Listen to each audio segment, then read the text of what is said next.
Black twin scientists, discoveries shatter stereotypes at prestigious gala.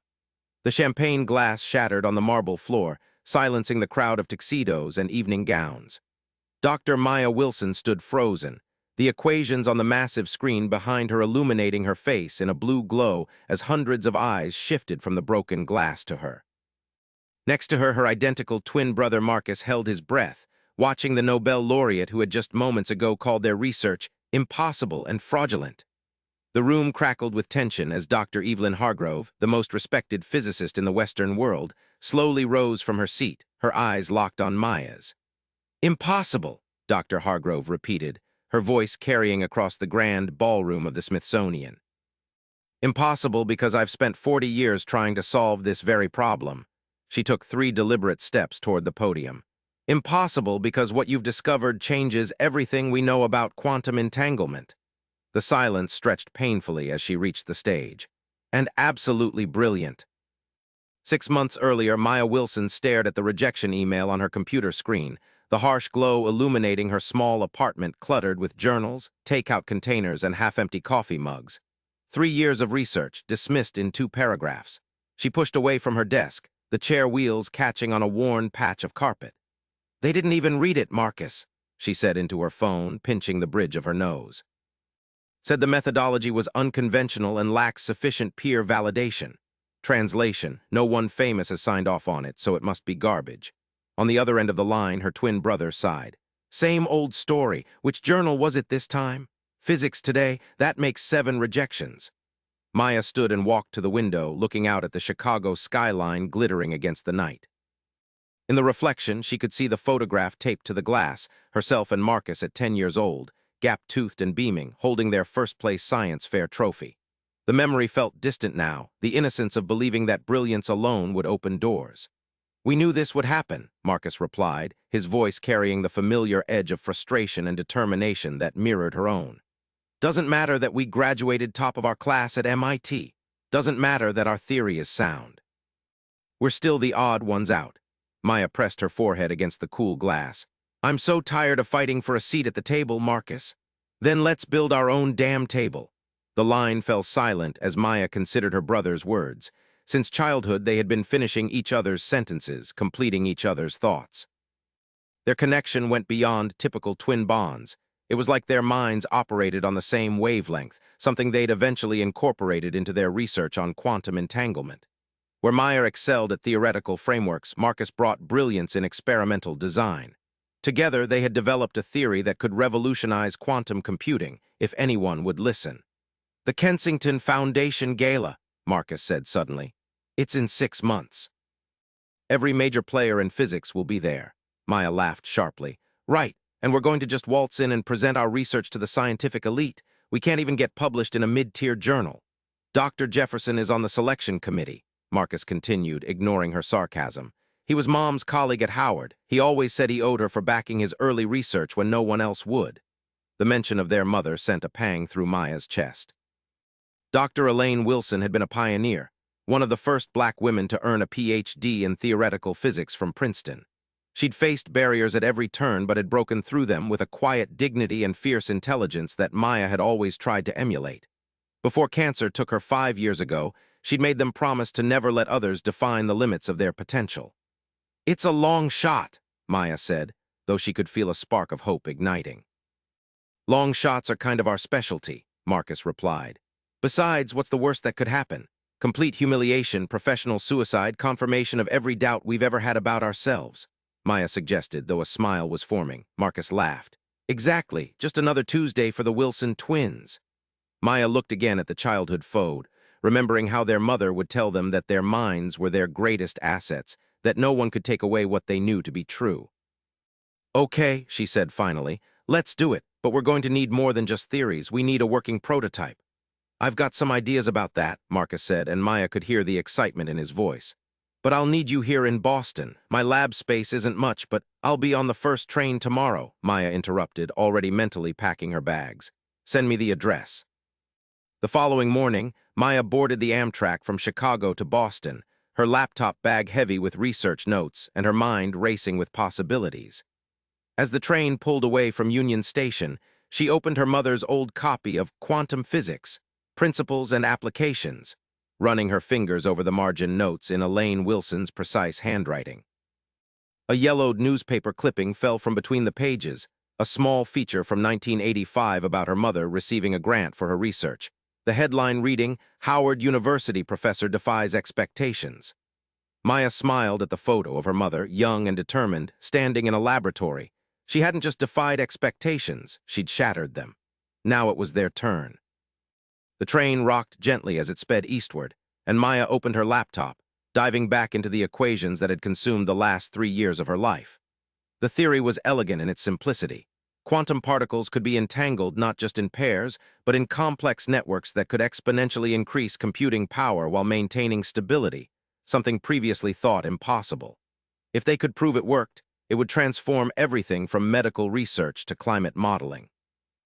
Hours later, as the train approached Boston, Maya's phone buzzed with a text from Marcus. "Got us a meeting with Dr. Jefferson. Friday, 2 p.m. No pressure, but the future of physics might depend on it. No big deal." Maya laughed, typing back. "So, business casual?"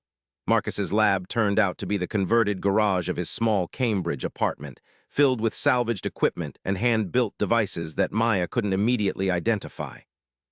What had once been a parking space was now a maze of workbenches, computers, and delicate instruments, all humming with purpose. "Home sweet home," Marcus said, sweeping his arm in a theatrical gesture. "It's not exactly MIT's quantum computing center, but it's perfect," Maya interrupted, already moving toward a central workbench where a complex array of lasers and mirrors was set up. "Is this what I think it is?" Marcus grinned, pride evident in his expression. "Prototype entanglement generator. Still buggy, but the preliminary tests are promising. I've been able to maintain entanglement for almost 3 minutes. Maya turned to him, eyes wide. 3 minutes. Marcus, the record is 42 seconds, I know." He joined her at the bench, adjusting a mirror slightly. "I haven't published the results because I knew they'd want to see your theoretical framework and they'd find a reason to doubt it," Maya finished. She understood completely. Their work was so intertwined that neither could succeed fully without the other. It had always been that way, since they built their first circuit board together at age 8. For the next 3 days, they barely slept, refining equations and running tests, the garage filling with the smell of coffee and the sound of scientific debate. On Thursday evening, as they prepared for their meeting with Dr. Jefferson, a knock at the door interrupted their work. Marcus opened it to find an older man in a tweed jacket, his salt and pepper hair cropped close to his head. "Dr. Jefferson?" Marcus exclaimed, surprised. "We weren't expecting you until tomorrow." Dr. William Jefferson smiled warmly, the corners of his eyes crinkling. "I hope you don't mind the unannounced visit. I was curious about what the Wilson twins have been up to." His gaze fell on Maya and his smile widened. "My goodness, you look just like your mother." The comparison brought an unexpected lump to Maya's throat. "Thank you for seeing us, Dr. Jefferson. We know how busy you must be with the Kensington Gala approaching. Please, call me William. Your mother never stood on ceremony, and neither do I." He stepped into the lab, eyes scanning the equipment with professional interest. "Now, show me what's got you two so fired up that you're calling in 20-year-old favors." For the next hour, Maya and Marcus laid out their theory and preliminary results, watching nervously as Dr. Jefferson's expression shifted from polite interest to focused concentration and finally to barely contained excitement.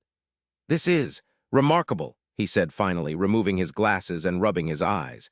"If your calculations are correct, they are," the twins said in unison, then laughed. Dr. Jefferson smiled. "Just like your mother, absolute confidence." Placed his glasses and fixed them with a serious look. "You understand what you're proposing challenges fundamental assumptions in quantum physics. There will be significant resistance." Marcus nodded. "We've already faced plenty of that. The Kensington Gala isn't just a fancy dinner," Dr. Jefferson continued. "It's where reputations are made and broken. The selection committee is traditional, conservative, meaning they prefer theories from people who look more like them," Maya said quietly. Dr. Jefferson didn't deny it.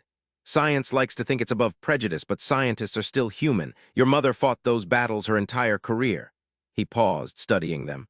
"Are you prepared for what might happen if I get you on that stage?" The twins exchanged a look, having one of their silent conversations that had always fascinated and slightly unnerved others. Finally, Maya spoke. "Our whole lives, we've been told what we can't do, what's not possible. But Mom taught us that impossible just means no one's done it yet." Dr. Jefferson laughed, a deep, resonant sound. "You sound exactly like her." He stood, decision made. I'll need a formal proposal by Monday. Make it airtight, no room for doubts or questions. I can't promise anything, but I'll fight for you. As he turned to leave, he paused at the door. Elaine would be proud of you both, not just for the science, but for the courage. With that, he was gone, leaving the twins with renewed determination and a mountain of work ahead. The next weeks passed in a blur of refinements and setbacks. Their prototype failed catastrophically twice, requiring rebuilds. Maya's equations needed constant adjustments as they pushed the boundaries of what was theoretically possible. They worked in perfect synchrony, anticipating each other's needs and ideas in a way that seemed almost supernatural to the few visitors who came to the lab. On a rainy Tuesday in April, exactly 1 month before the gala, Dr. Jefferson called with the news. They had been granted a 15-minute presentation slot. Not the prime position they'd hoped for that had gone to Dr. Evelyn Hargrove, presenting her work on quantum gravity, but a foot in the door. 15 minutes to change the world, Marcus mused after the call. No pressure. Maya was already scribbling notes. We need to simplify without dumbing down.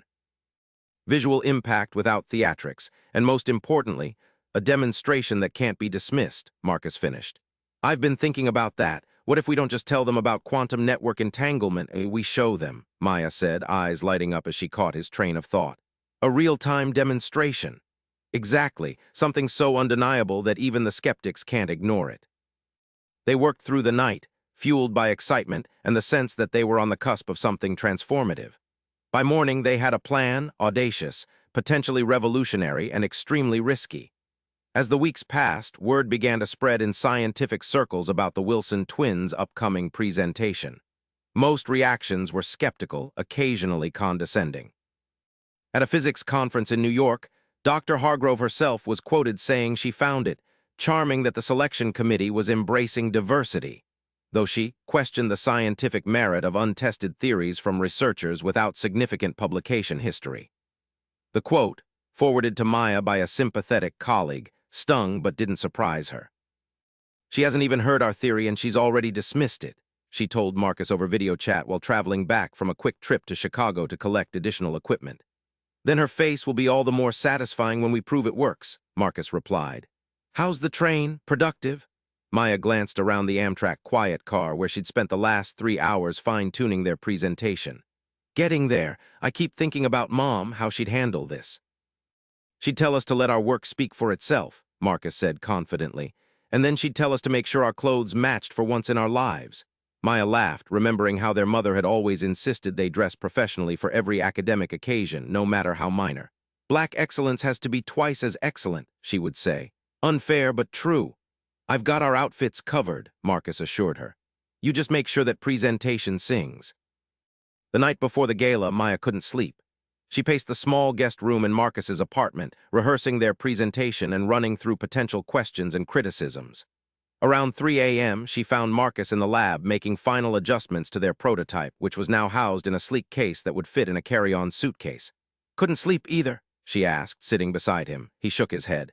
Keep thinking about everything that could go wrong. Me too. Maya picked up a small component, turning it over in her hands. You know what's funny? I'm not worried about the science. I know our theory is sound. I'm worried about everything else, Marcus finished. The politics, the prejudice, the 1,000 little ways they might try to discredit us without actually engaging with our work. Maya nodded, setting down the component. Remember that science fair in 8th grade when Mr. Peterson accused us of having our parents build our electromagnetic train? Marcus snorted, and Mom came in like a hurricane with all her credentials and righteous fury demanding an apology. She shouldn't have had to do that, Maya said quietly, and she won't be there tomorrow. Marcus reached over and took her hand. No, but she'll be with us. In here, he tapped his temple, and in the work itself. This theory began with her research, Maya. We're carrying her forward. Maya squeezed his hand, drawing strength from the connection they'd shared since before birth. Then let's make her proud. The Kensington Foundation Gala was held in the grand ballroom of the Smithsonian National Museum of American History, a fitting venue for what the organizers billed as a celebration of innovations that will shape humanity's future. The room was spectacular, with soaring ceilings, crystal chandeliers, and displays of historical scientific instruments arranged artfully around the perimeter. Maya and Marcus arrived early, dressed in impeccably tailored outfits, she in a midnight blue dress with subtle silver accents, he in a matching suit with a silver tie. They looked polished, professional, and unmistakably related, their matching features and synchronous movements drawing curious glances as they set up their equipment at the side of the stage. "Dr. Hargrove just arrived," Marcus murmured, nodding toward the entrance where a tall, elegant woman in her 60s was greeting admirers. Evelyn Hargrove had dominated theoretical physics for decades, with 3 Nobel nominations and a reputation for brilliance matched only by her ruthlessness toward competing theories. "She's coming this way," Maya whispered, straightening involuntarily. Dr. Hargrove approached with the confidence of someone used to being the most important person in any room.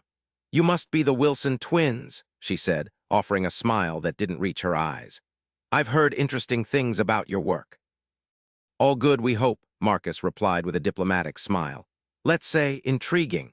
Her gaze swept over their equipment. "Quantum entanglement networks, ambitious for researchers so early in their careers. Sometimes fresh perspectives are what's needed to break new ground," Maya said evenly. Something flickered in Dr. Hargrove's eyes, annoyance or perhaps curiosity. "Indeed. Well, I look forward to your presentation. Always exciting to see new blood in the field." With a nod, she moved on to greet other attendees. "Was that encouragement or a threat?" Marcus muttered. "Both, probably," Maya replied, returning to their preparations. The ballroom filled quickly with scientists, industry leaders, and philanthropists. Dr. Jefferson found them backstage 20 minutes before the program began, looking both nervous and excited.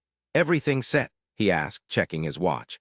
"The committee has you scheduled right before dinner after Dr. Hargrove's keynote." Maya nodded. "We're ready. Just," Dr. Jefferson hesitated, lowering his voice. "I've known Evelyn for 30 years. She doesn't like surprises, especially ones that challenge her work. Be prepared for skepticism." "We've faced skepticism our whole careers," Marcus assured him. "This time we have proof." The lights dimmed, signaling the start of the program. From backstage, they watched as various luminaries gave short speeches about innovation and the future of science. Finally, Dr. Hargrove took the stage to thunderous applause, commanding attention as she outlined her latest work on quantum gravity, impressive, groundbreaking, but safely within established theoretical frameworks. Then it was their turn. Dr. Jefferson introduced them with genuine enthusiasm, emphasizing their academic credentials and the potential applications of their research. As Maya and Marcus walked onto the stage, they felt the weight of hundreds of evaluating gazes. Maya began their presentation, her voice steady as she explained the theoretical basis for their work. Marcus followed with the practical applications and demonstration setup. They moved in perfect tandem, finishing each other's explanations in a way that some audience members later described as almost hypnotic. "What we're proposing," Maya said, approaching the crucial moment, "is not just an incremental improvement in quantum computing, but a fundamental shift in how we understand and utilize quantum entanglement. Theory is one thing," Marcus continued, "but we've developed a working prototype that demonstrates these principles in action." They unveiled their device, deceptively simple-looking, about the size of a microwave. Marcus activated it while Maya explained what the audience was seeing on the large screen behind them. Real-time visualization of quantum particles forming complex, stable networks of entanglement. "Current models suggest this level of entanglement should collapse almost instantly," Maya explained, pointing to a counter showing the duration. "But as you can see, we're maintaining it indefinitely." A murmur ran through the audience. On the front row, Dr. Hargrove leaned forward, her expression shifting from polite interest to intense focus. "The implications are profound," Marcus continued. "Computing power increased by orders of magnitude, medical imaging at the cellular level, climate models with unprecedented accuracy." Maya took over. "But perhaps most significantly, this challenges our fundamental understanding of quantum mechanics itself. It suggests that the universe operates with a level of interconnectedness that we've only begun to comprehend." As they moved to conclude, a voice cut through the room. "Impossible!" Dr. Hargrove had risen from her seat, eyes fixed on their data display. "These results violate 3 established quantum principles. Your methodology must be flawed." A tense silence fell. This was the moment, the challenge they had anticipated but hoped to avoid. Maya looked at Marcus, saw the slight nod, and stepped forward. "Dr. Hargrove, we have the utmost respect for your work," she began diplomatically. "In fact, it was your paper on quantum coherence that helped inspire our approach. However, we believe those principles need reconsideration in light of these results." "Results that conveniently can't be verified in this setting," Dr. Hargrove countered. "How do we know what we're seeing is genuine?" Marcus stepped forward. We anticipated that question, which is why we've prepared a demonstration that anyone here can verify. He gestured to their device. We invite you, Dr. Hargrove, or any qualified person in this room to examine our setup and verify the results for yourself. The tension in the room was palpable. Dr. Hargrove paused, clearly weighing her options. To refuse would appear defensive, to accept posed the risk of validating their work. Finally, professional curiosity won out. Very well, she said, making her way to the stage.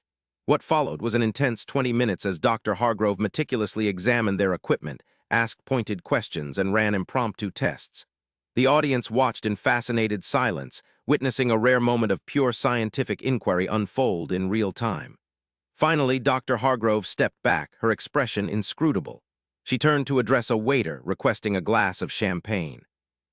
When it arrived, she held it up, then deliberately let it slip from her fingers. The crash of breaking glass cut through the silence. Impossible, she repeated, turning to face Maya and Marcus. The silence stretched painfully as the audience held their collective breath. Impossible because I've spent 40 years trying to solve this very problem. Impossible because what you've discovered changes everything we know about quantum entanglement.